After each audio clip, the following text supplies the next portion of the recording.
Welcome to another video from DIY Daily.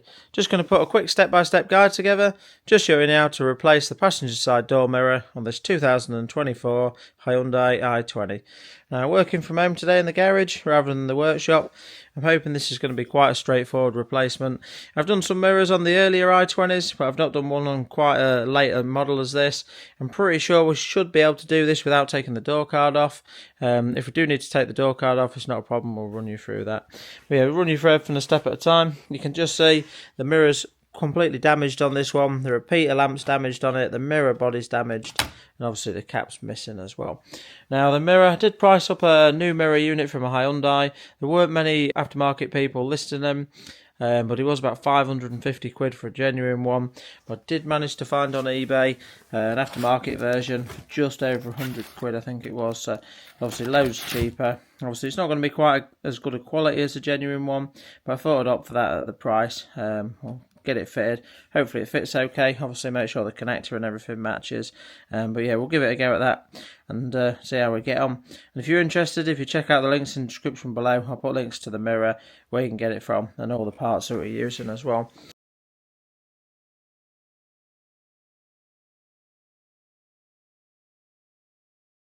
Yeah, just to get started, we'll get the door open and let's run you through everything a step at a time. Right, so with the door card open, you can just see we've got a little bit of a trim there.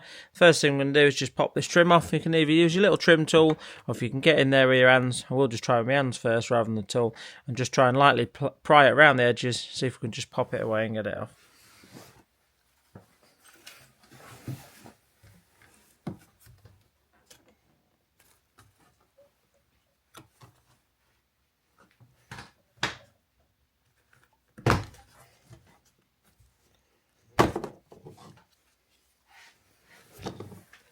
Right, so you can just see, just managed to pop that off there. You've got one clip at the bottom there, a couple in the middle there, and one towards the top there.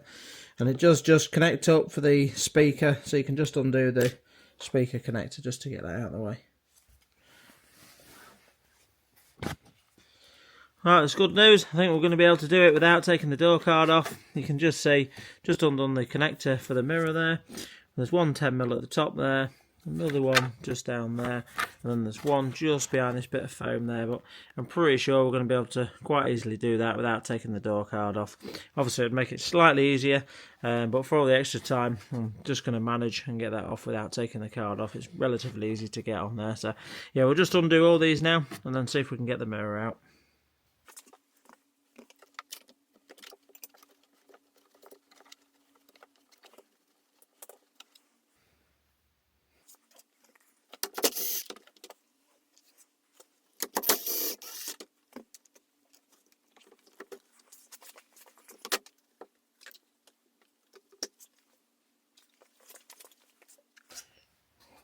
That's it, the old mirror out. As you can see, really nice and easy. Bonus, so it's going to hardly take me any time at all to swap over, but we'll just get the new one on and just check it does actually fit.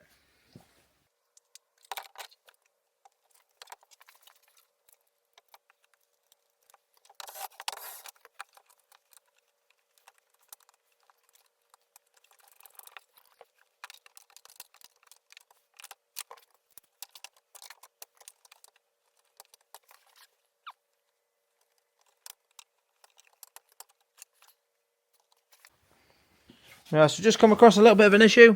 Now the mirror's fitted. As far as fitting it goes, it's fitted spot on. It's all the bottles and everything have lined up. The only thing we had to do otherwise is there's just a couple of little trim clips that just hold this little rubber to the mirror. They are lined up and everything. But the issue that we've got, the connector on the new mirror doesn't actually marry up with the connector on the loom there, so it's about the same shape, but you can just see the two little tabs in the bottom of the connector there. They're stopping it going in, and it does actually look like the pins don't quite line up either.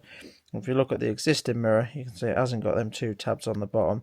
It's just very slightly, it's only very slightly different, but obviously it's definitely not the right fitting mirror. So I have to go back to speak to the supplier, see if we can see if they can obviously shed any light on it and get us the right mirror. If not, we might end up having to go down the genuine route. But I'll leave the video on just in case anyone Obviously, if anyone's fitting one, you've got the right one. You can use this guide up to now. And if you just wanted to purely know whether you need to take the door card off to fit it or not, but yeah, as you can see, you can quite easily do it without, which is always nice. Saves that a little bit of extra work in taking the door card off as well. But yeah, thanks for watching, and we'll see you next time.